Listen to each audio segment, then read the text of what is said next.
Bonsoir à tous. Notre invité, Maître Mamadama Gueye, avocat et membre fondateur de la plateforme Avenir Sénégal bi ñu bëgg. Bonsoir, Maître. Bonsoir, Mamadou. La question de l'heure, c'est le dialogue national préconisé par le président Macky Sall. Auparavant, vous avez été un des initiateurs des Assises nationales en 2008 et du débat public quelques années avant sur la Constitution de 2001, débat au cours duquel le président d'alors, Maître Abdoulaye Wade, avait fait face à ses compatriotes dans un dialogue direct et citoyen. Y a-t-il une différence ou une ressemblance entre ces différentes initiatives? Il y a une différence fondamentale parce que en termes de timing, en termes de modalités d'organisation, en termes de timing, ce dialogue se situait avant le référendum et avait donné l'opportunité à tous les citoyens de s'adresser directement au président de la République, de permettre au président de la République d'entendre les citoyens sur son projet de réforme constitutionnelle. Cette fois-ci, c'est bien après le référendum que ça a été convoqué, donc, alors qu'il y avait une forte demande de dialogue justement par rapport à ce référendum. Donc cette question du timing, au moment où on voulait dialoguer, le président de la République actuel, M. Macky Sall, n'a pas voulu dialoguer. Il a tout décidé tout seul, le timing du référendum, le contenu du référendum. Donc ce n'est pas du tout la même chose. Maintenant, dans les formes d'organisation aussi, je dois reconnaître à l'époque, le président Abdoulaye Wade nous avait donné carte blanche. C'est nous, en tant qu'organisation de la société civile, qui avons tout organisé. La présidence n'était impliquée ni dans les invitations, ni dans les questions que les gens allaient poser. Donc c'était un dialogue direct et très utile. Donc il y a vraiment une grosse différence. Le président actuel dit quand même que certaines réformes ont été tirées des conclusions des Assises nationales. Oui, certaines, mais pas les réformes essentielles. Comme je l'ai déjà dit à la veille de ce référendum, ce que nous a proposé, ce sont des réformettes. Les propositions fondamentales des Assises nationales ont été totalement occultées. Toutes les questions touchant aux fondamentaux de la République, l'équilibre des pouvoirs, les pouvoirs exorbitants du président de la République, les conditions de recrutement de l'administration, l'apolitisme de la neutralité de l'administration, toutes ces questions ont été totalement occultées. Il y a effectivement des mesures figurant dans les Assises nationales, notamment une mesure qui nous intéresse beaucoup sur les candidatures indépendantes qui a été reprise. Mais pour l'essentiel, les mesures qui ont été retenues, c'est des réformettes par rapport au contenu des Assises nationales, par rapport au contenu du rapport de la Commission nationale de réforme des institutions. Ce qu'on nous a proposé au référendum était négligeable. Alors, ce dialogue national s'est ouvert samedi dernier. Vous êtes un des animateurs d'une plateforme citoyenne, Avenir Sénégal bi ñu bëgg. Vous y avez été convié? Non. Pourquoi? Vous êtes posé la question? Nous ne nous sommes pas posé la question. Il faut poser la question aux autorités qui ont décidé de trier parmi les invités. Nous ne sommes pas les seuls victimes de cet ostracisme d'ailleurs, parce qu'il y a d'autres organisations de la société civile, d'autres mouvements citoyens qui ont été aussi, n'ont pas été invités. Ça, il faut poser la question à ceux qui ont fait cette sélection. Vous avez fait quelque chose aux initiateurs de ce dialogue national? Pas à notre connaissance. Ouais. Pas à notre connaissance. Nous sommes des acteurs de la vie nationale. Ça ne nous inquiète pas outre mesure. Hein. Vous savez, nous, nos interlocuteurs, ce sont les citoyens. Nous parlons aux citoyens, nous parlons à nos concitoyens. Si on nous offre la possibilité de parler aux autorités, on le fait. On ne manque pas de le faire. Mais si on nous empêche de le faire dans ce format-là, ça ne nous dérange pas du tout. Ça ne nous empêche pas d'utiliser d'autres moyens pour nous adresser aux citoyens et aux autorités à chaque fois que le besoin se fera sentir. Quel jugement portez-vous sur ce dialogue national? Écoutez, il faut avoir plusieurs interrogations. La première interrogation, on en a parlé tout à l'heure, c'est le timing. Au moment où toutes les forces vives voulaient dialoguer, le président de la République ne voulait pas de ce dialogue. Il a tout décidé tout seul par rapport au référendum. Maintenant, l'autre question, un dialogue, pourquoi faire? Quel est l'objet? Aujourd'hui, nous avons un gouvernement qui est un président qui a été élu, qui a mis en place son gouvernement, qui a une majorité à l'Assemblée nationale, qui prend ses mesures. Il a lancé son PSE, il a lancé son PUDC, il va lancer son PUMA. Il fait sa politique. Quel est le problème? Donc, quel est l'objet de ce dialogue? Bon, une partie de la réponse, c'est que on peut le trouver peut-être dans le comment. Dans le comment, c'est toute cette forme de théâtralisation. Parce que franchement, a posteriori, a priori, on ne peut pas juger. Mais ce qui s'est passé montre une certaine forme de théâtralisation qui montre qu'en fait, qu'on a voulu frapper l'imaginaire des Sénégalais. Vous savez, nous, on est très sensible à la question du dialogue. On dit au Sénégal, on dialogue, le masla. Donc, on a voulu frapper l'imaginaire des Sénégalais en disant, le président veut écouter tout le monde, va entendre tout le monde, on élargit la discussion à tout le monde. C'était l'objectif. C'était l'objectif, c'est frapper l'imaginaire des Sénégalais et les préparer à quelque chose. À quelle fin, justement? À quoi? C'est les perspectives. Oui. C'est les perspectives. Il n'a échappé à aucun des observateurs qu'il y a des choses qui se préparent. D'ailleurs, le lendemain, c'était assez symptomatique. Si vous regardez les unes des journaux, qu'est-ce que vous avez vu? Une photo du président et de Oumar Sarr.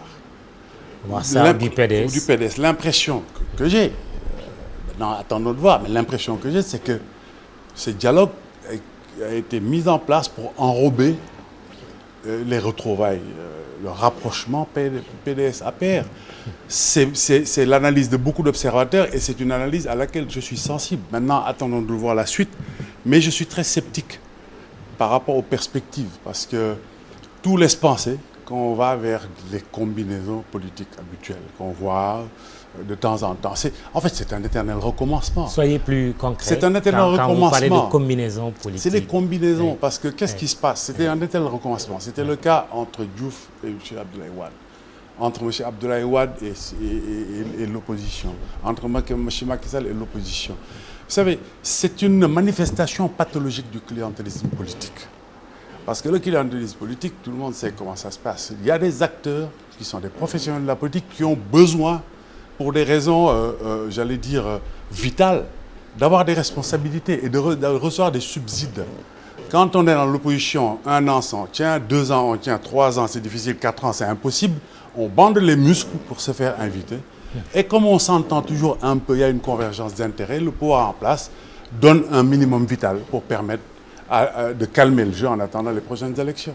Il est de plus en plus fait état, vous avez parlé de retrouvailles PDS-APR, mais surtout de retrouvailles entre le président Macky Sall et son prédécesseur, Maître Abdoulaye Wade. Il y a eu un coup de fil au lendemain de l'ouverture de ce dialogue et beaucoup de gens pensent que devrait suivre la libération de Karim Wade sous forme de grâce ou de libération conditionnelle. Vous avez ce sentiment aussi?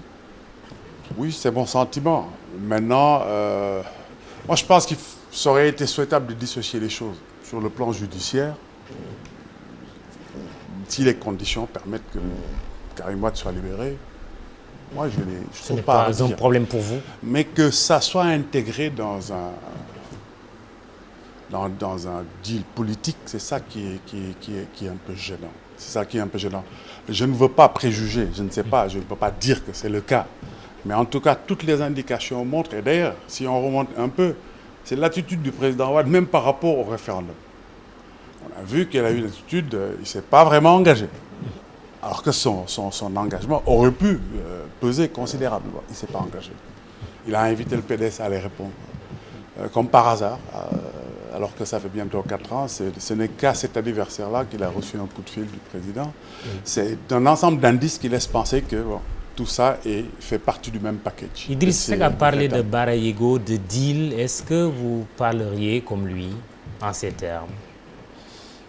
Écoutez, je ne veux pas être affirmatif, je ne veux pas me mettre dans ces postures de position politicienne. Moi, je m'en tiens aux faits, je ne peux pas m'avancer sur ça. Avez-vous des inquiétudes ou de l'optimisme quant à la suite de ce qui est convenu d'appeler la traque des biens mal acquis, avec la réactivation de la Cour de répression de l'enrichissement illicite? Avant de répondre à ça, je voulais quand même, par rapport au dialogue national, revenir juste un point. Oui. Je ne vois nulle part l'intérêt des citoyens. La gouvernance, c'est la gestion de l'intérêt des citoyens. Je ne vois nulle part la gestion de l'intérêt. Quand on parle des ressources gazières, pétrolières, de la question sécuritaire, de l'éducation, est-ce que... On devrait aussi parler de l'IDH, de l'indice de développement humain du Sénégal. Personne n'en a parlé. Le dernier classement nous met à la 170e place sur 188. On a perdu 56 places. Ça, c'est un indicateur très pertinent parce que l'IDH est un indice composite sur la qualité de vie, sur l'espérance de vie, sur le taux de l'alphabétisation. Ça, C'est ça les questions importantes. Mais le dialogue n'est pas terminé, il vient d'être lancé. Bon, le dialogue n'est pas terminé. Je vous pose encore la question. Oui. Pourquoi faire? En quoi ce dialogue-là va changer le quotidien des Sénégalais? La responsabilité du quotidien des Sénégalais relève du président de la République et de son gouvernement. Il faut qu'il l'assume. Question bonne gouvernance, traque des biens mal acquis, Oui. CREI. Ben écoutez, là, Est-ce que vous êtes optimiste quant je à ne la suis suite? pas optimiste, je l'ai déjà dit. Le résultat est là. On est là depuis 3 ou 4 ans. Le résultat n'est pas suffisant. On n'a eu qu'un seul cas, 2 cas qui ont été jugés. Donc moi, je suis pessimiste. Maintenant, attendons de voir, mais je suis pessimiste parce que le résultat n'est pas à la hauteur des attentes. Cette crise n'est pas efficace. Il suffit de rapprocher les résultats de ce qui avait été annoncé. Il y avait une liste de 25 personnes. Il n'y a que 2 personnes qui ont été poursuivies. Et il y a même des personnes qui étaient sur la liste qui se sont rapprochées et tout laisse penser qu'ils ne feront pas l'objet de poursuites. Et les personnes condamnées pourraient être libérées? Voilà, aujourd'hui, voilà la tendance et ce qui me laisse pessimiste. Maintenant, attendons de voir. Parce que quand on en parle, on nous dit personne n'a dit que la traque s'arrête. Attendons de voir. Le président Macky Sall a fait de sa gouvernance, en tout cas, il y a une place qu'il accorde à la bonne gouvernance. Il a parlé de gestion sobre et vertueuse. Si vous aviez à juger les actes en termes de gouvernance posés par l'actuel pouvoir, qu'est-ce que vous diriez? Écoutez, la gouvernance qui se passe réellement est aux antipodes de ce qui a été proclamé. Sobre. Je suis désolé, cette gouvernance, elle n'est pas sobre. On en a plusieurs exemples. Vous regardez la taille du gouvernement. C'était un engagement du président. Il a 40 ministres aujourd'hui. Sans compter les ministres conseillers, ce chiffre secret qu'on cache. Ça, c'est pas sobre. On investit 51 milliards dans un centre de conférence. On veut mettre 32 milliards dans une arène. Alors que tout le monde sait que dans beaucoup de coins du Sénégal, les élèves vont à l'école dans des abris provisoires. Donc il n'y a pas de sobriété. Ce n'est pas une bonne gouvernance. Pourtant, il dit la patrie avant le parti. Ce qu'il avait dit, mais aujourd'hui, la réalité, c'est qu'on a le parti sur la patrie. Et malheureusement, des pays près de chez nous montrent l'exemple. J'ai vu dans un site, j'ai téléchargé un document sur un appel à candidature en Côte d'Ivoire. Vous savez qui ont sélectionné? Le directeur général des impôts et domaines en Côte d'Ivoire est sélectionné sur la base d'un appel à candidature. Parmi les fonctionnaires comme les non-fonctionnaires. C'est au 22 avril dernier qui était la date de dépôt des candidatures. Donc c'est possible. Mais aujourd'hui, la réalité est différente. Il y a eu quand même l'Office national de lutte contre la fraude et la corruption qui a sorti son rapport, le tout premier depuis sa création. Comment vous réagissez vous-même à ce rapport et quelle analyse nous sommes évidemment très favorables à des autres réactions? Parce que le contenu de l'OFNAC aujourd'hui, nous avons une responsabilité dans le contenu. Mais au résultat, je me rends compte, le constat qu'on peut faire, c'est que l'OFNAC a fait un service minimum. Ah bon? Absolument. 320 plaintes et dénonciations, franchement, ce n'est pas beaucoup? Moi je vous dis, par rapport à la connaissance que nous avons de la situation, de la corruption et de la concussion dans ce pays, c'est vraiment du service minimum. Moi je suis déçu. Et pourquoi? Comment vous l'expliquez? Non mais je suis déçu, c'est en deçà de ce qu'on est en droit d'attendre de l'OFNAC. Je trouve que c'est une institution qui manque d'audace, qui manque de hardiesse et qui manque de proactivité. On peut faire beaucoup mieux et on doit faire beaucoup mieux au niveau de l'OFNAC. Et les réactions qui ont suivi un peu ce rapport, surtout du côté de certaines personnalités politiques du pouvoir, disant qu'il y avait un manque de retenue de la part de la présidente de l'OFNAC. Non, moi je ne ferai pas ce procès-là à la présidente de l'OFNAC. Elle a fait son rapport et c'est une très bonne chose qu'on ait des institutions qui peuvent délivrer un rapport public. C'est une excellente chose parce que dans d'autres cadres, c'est les rapports qu'on donne au président qui peut-être ne les rend pas publics. C'est très bien comme ça. Elle est dans son rôle. Je pense qu'il ne faut pas lui faire un mauvais procès par ça. La direction du COUD annonce une plainte contre l'OFNAC. Oh, mais ça, je ne veux pas juger. On est dans un pays, ils sont et d'ailleurs, je m'étonne. Oui. Pourquoi parlons de la direction du COUD? Ça, il y a même une question juridique. Ce n'est pas le COUD qui est mis en cause. C'est le directeur général du COUD qui est mis en cause. Alors, je ne comprends pas qu'on utilise l'institution. J'espère que c'est bien lui qui a fait la plainte, le directeur, et pas le COUD. Parce que l'institution ne doit pas utiliser l'institution au service des intérêts du directeur. Les intérêts de l'institution doivent être dissociés et distingués des intérêts du directeur. Marché des visas biométriques qui a donné lieu à une indemnisation de la société Snadey qui était confiée ce marché. 12 milliards dans un premier temps et puis 13 milliards, version du gouvernement du Sénégal. Vous avez suivi cette affaire? Oui. Et quelle réflexion elle vous inspire? Ma réflexion, c'est qu'on fait de l'indignation à l'envers. Je suis étonné qu'on cible comme ça M. Bictogo. Je suis étonné. Nous avons confié notre pays et nos ressources au président de la République et à son gouvernement. Le président de la République et son gouvernement ont pris la décision d'instaurer des visas et de donner une concession à une société privée. À un moment donné, le président de la République et son gouvernement ont décidé souverainement de mettre fin à cette concession. Mais le principe de l'indemnisation du concessionnaire ne fait aucun doute. Je ne vois pas comment ça peut choquer. Vous êtes son avocat? Absolument pas.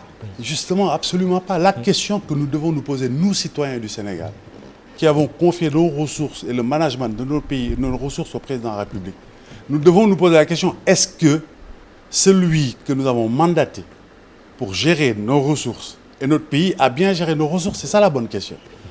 Vous êtes le directeur général du groupe Futur Média. Oui. Si quelqu'un profite de votre incurie, de vos écarts, à qui M. Youssou N'Dour va demander des comptes? Ce n'est pas à vous.